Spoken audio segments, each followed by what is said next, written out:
Nesta aula a gente vai trabalhar sobre compactação de aterro. Eu vou ensinar como que você faz um controle tecnológico de compactação em campo, que é um assunto muito importante para quem trabalha ou estuda na temática de compactação de aterros, como barragens de terra, obras de pavimentação, entre outras obras que necessita da etapa de compactação. Ok? Então vamos lá começar a nossa aula, mas antes de iniciar, não deixe de me seguir aqui no meu canal do YouTube, caso você ainda não me siga, porque toda semana eu publico novas aulas, lives, dentro de assuntos geotécnicos. Então, se você quer sempre ficar atualizado com novas aulas que eu publico aqui, não deixe de me seguir e marcar todas as publicações para você ficar por dentro de tudo, ok? Então, vamos lá.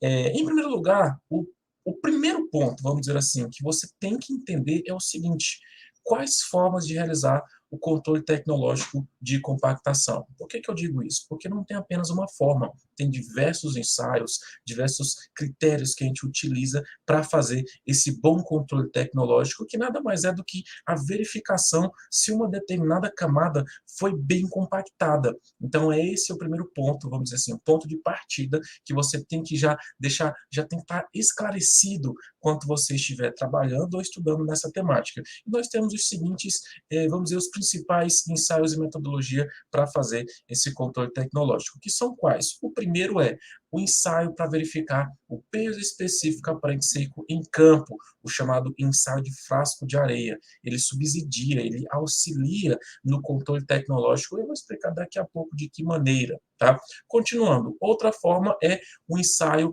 Hilf, o chamado método Hilf, para verificar o grau de compactação daquela determinada camada. Lembrando que o grau de compactação é uma relação, uma razão entre o peso específico aparente seco obtido em laboratório e em campo. Vou mostrar daqui a pouco numa curva granulométrica para você entender melhor, caso você não saiba o que é esse grau de compactação, que é muito importante, é um parâmetro fundamental num controle tecnológico de compactação. Continuando, nós temos também um ensaio de frasco de areia, um ensaio para verificar a umidade, chamado ensaio de frigideira, para verificar a umidade daquela determinada camada. Esse ensaio é muito importante também, porque a gente vê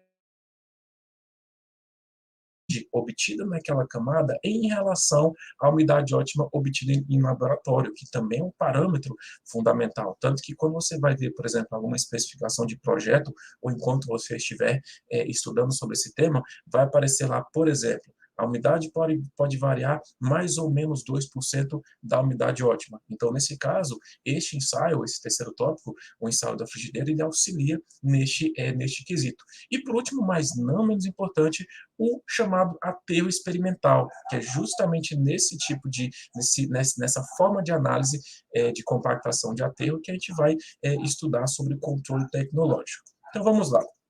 Em primeiro lugar, antes de explicar sobre o aterro experimental, é importante ter em mente sobre algumas questões ligadas a gerenciamento de custos na compactação de aterro. Por que eu digo isso? Porque na etapa de gerenciamento de um projeto, vamos dizer assim, gerenciamento de custos, nós temos diversos pontos que devem estar muito bem esclarecidos, que são quais? Primeiro, o volume do material a ser compactado, a quantidade de solo que vai ser compactado. Temos que entender também sobre as questões ligadas ao aluguel do rolo compactador, porque isto é um custo intrínseco ao projeto de compactação de um aterro. É necessário fazer o aluguel dos maquinários para executar a compactação das camadas. Além disso, temos que entender também sobre os dias necessários para compactar uma determinada camada ou determinadas camadas, né, a produtividade desta compactação versus a altura do aterro, porque isso vai direto ao encontro ao tempo necessário para compactar todo aquele aterro. Por exemplo, você tem um aterro de 14 metros, de 10 metros. Quanto tempo, em média, está previsto para fazer a completa compactação de todas essas camadas? Então, é importante isso também estar sendo analisado no momento do projeto, no gerenciamento de custo desse projeto, quanto à compactação. E, por último, o controle de número de passadas do rolo compactador. Eu coloquei em negrito esse quarto tópico, porque é justamente nele que a gente vai aprofundar. Eu vou mostrar para você como que a gente faz esse controle tecnológico buscando otimizar o número de passadas necessárias para que uma determinada camada tenha um grau de compactação alcançado de acordo com o que foi especificado no projeto. Aquela determinada camada, aquele aterro precisa ter um grau de compactação X, ou seja, a gente precisa alcançar aquele valor de grau de compactação na camada a ser compactada. É isso que eu vou explicar para você aqui nesta aula. Continuando. Eu trago uma figura ilustrativa, uma foto do trabalho de Ribeiro 2008, onde mostra as sucessivas compactações de diversas camadas. Aqui, por exemplo, deixa eu mudar o meu ponteiro para melhorar. Aqui, ó, nós temos diversas camadas que estão sendo compactadas e cada uma destas camadas precisa alcançar o grau de compactação necessário, o GC, que é o critério de projeto norteador para verificar, o principal, para verificar se aquela determinada camada está bem compactada de fato, né, para não ter problemas futuros quanto a patologias de trincas, fissuras, entre outras patologias que nós não queremos que aconteça na obra, claro, né? E aí eu faço uma indagação, uma pergunta. Você sabe analisar quantas passadas serão necessárias para alcançar o grau de compactação específico em projeto? Por que eu faço essa reflexão? Em todas as consultorias que empresas e profissionais me procuram, em mentorias também de alunos de graduação e pós-graduação me procuram sobre essa temática, eu sempre faço essa pergunta. Por quê? Porque a gente não tem uma noção exata de quantas passadas serão necessárias para um rolo compactador alcançar aquele determinado grau de compactação. Muitas das vezes isso é feito no chamado chutômetro, vamos dizer assim, né? O projetista fala, o executor fala, compacta 10, faz 10 passadas do rolo compactador, faz 8, faz 12, faz 14. Com qual critério foi determinado esse número X de passadas para alcançar o grau de compactação? É justamente nesta análise que o aterro experimental entra. Ele verifica o número ótimo de passadas que, além deste número, não vai conferir bons aumentos, ganhos significativos no grau de compactação. Professor, não entendi nada. Calma, vou mostrar para você um gráfico ilustrativo de grau de compactação para você entender sobre essa questão do aterro experimental. Então vamos lá. Lembrando que o grau de compactação, mais uma vez, é a razão, a divisão entre o peso específico aparente seco de campo dividido pelo peso específico aparente seco, gama D, de laboratório. Esse de laboratório é aquele obtido na curva de compactação. Isto vezes 100, porque o grau de compactação ele é apresentado em porcentagem. Então, vamos lá. Mas antes de eu continuar essa explicação, tem uma ótima notícia para te dar, que é o seguinte: neste mês de fevereiro, caso você esteja assistindo esse vídeo antes do mês de fevereiro de 2022, tem uma ótima novidade para passar para você, que é o quê? Eu vou fazer um treinamento no comecinho do mês de fevereiro, 1, 2 e 3, que é a semana da geotecnia. Sem entrar em grandes detalhes sobre esse evento, o cronograma vai ser o seguinte: no dia 1º, às 7h10, nós teremos uma live, uma aula ao vivo, onde eu vou apresentar como que você começa do jeito certo na geotecnia. Eu vou mostrar essas oportunidades que o mercado da geotecnia traz. Área laboratorial, de análise de laboratório, área de projetos, área de execução, em diversas áreas, diversos subnichos, como barragens, compactação de aterro em geral, pavimentação, fundação superficial, profunda, aterros sobre solo mole, estrutura de contenção, entre outras áreas que são muito, mas muito boas para atuar na geotecnia, que inclusive é um mercado que está aquecido nos últimos anos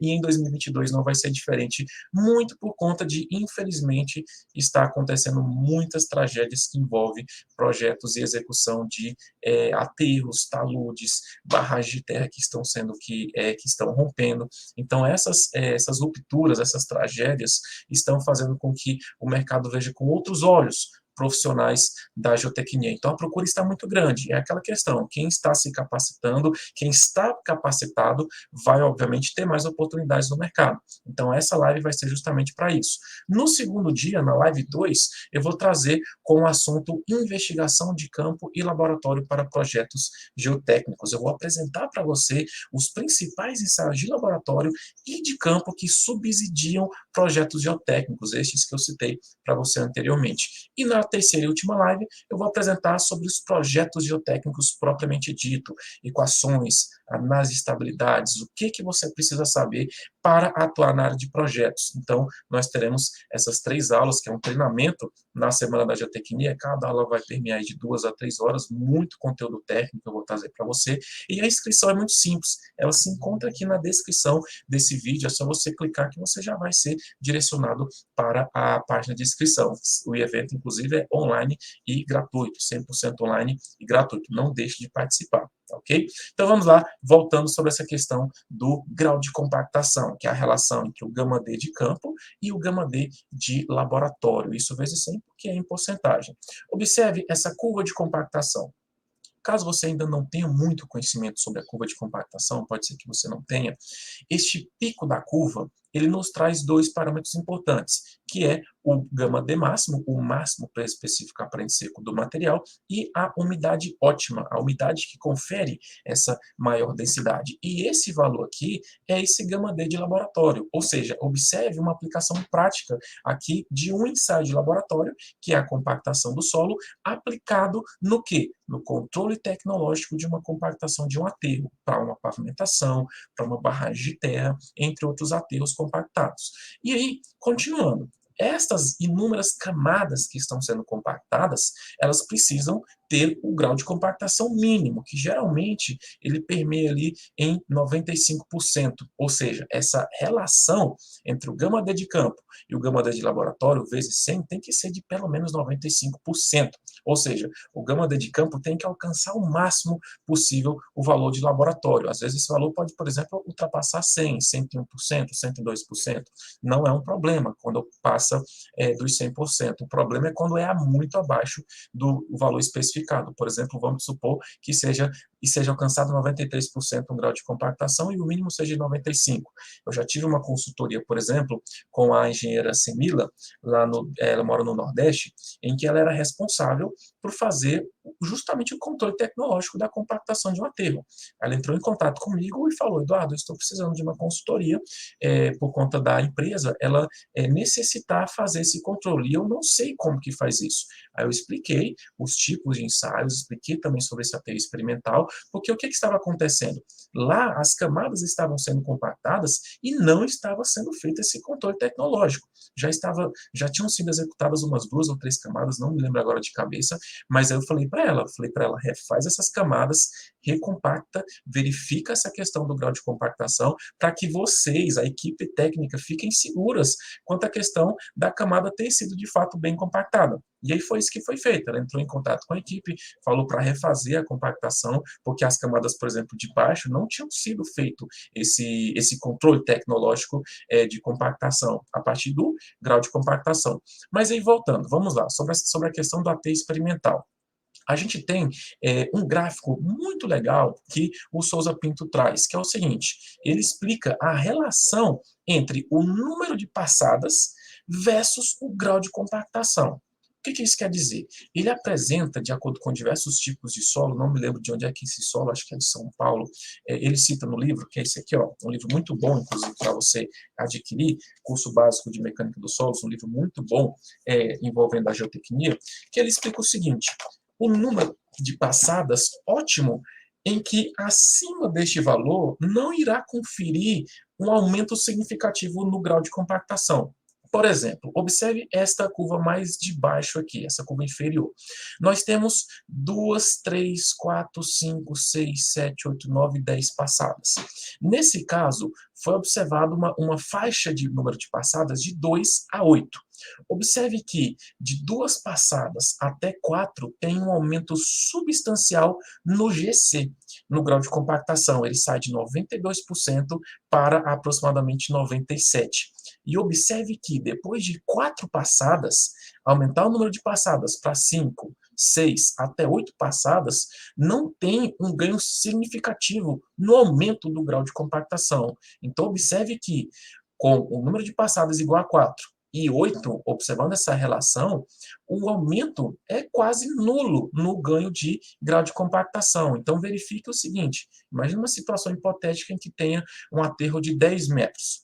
E nesses 10 metros, cada camada compactada, ela fica ali com aproximadamente 20, 23 centímetros, a depender da altura inicial, que essa altura inicial pode ser 25, 30, 35, a depender do tipo de solo, mas vamos supor que seja 30. Depois de compactar, ela fica com 25, 27, a depender do equipamento e do solo. Então, observe que nós temos inúmeras sucessivas camadas de 25, 30 centímetros, aí verifique o tempo necessário para compactar 10 metros de camada. Observe que, se você utiliza como critério de projeto 4 número de passadas, em vez de 8, a otimização do tempo vai ser muito, mas muito significativa. Isso vai influenciar o quê?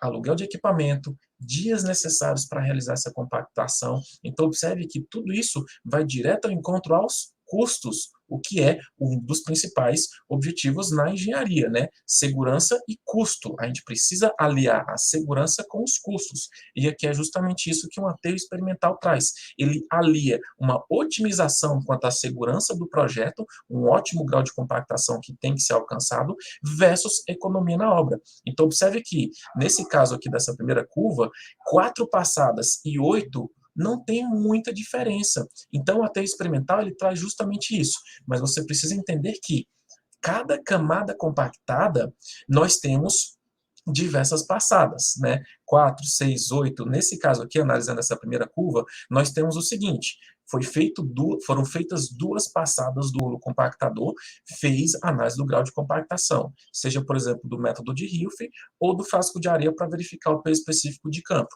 Passou 3 vezes, verificou um novo grau de compactação. Passou 4 vezes, verificou um novo grau de compactação. E assim sucessivamente. Dá um certo trabalho no começo? Com certeza dá, porque a cada passada do rolo compactador é preciso realizar um ensaio para verificar o grau de compactação. Mas, após fazer essa primeira verificação, esse teste piloto, vamos dizer assim, as próximas camadas elas vão ser otimizadas quanto à verificação do número ótimo de passada. Nessa primeira curva, por exemplo, o número ótimo é 4.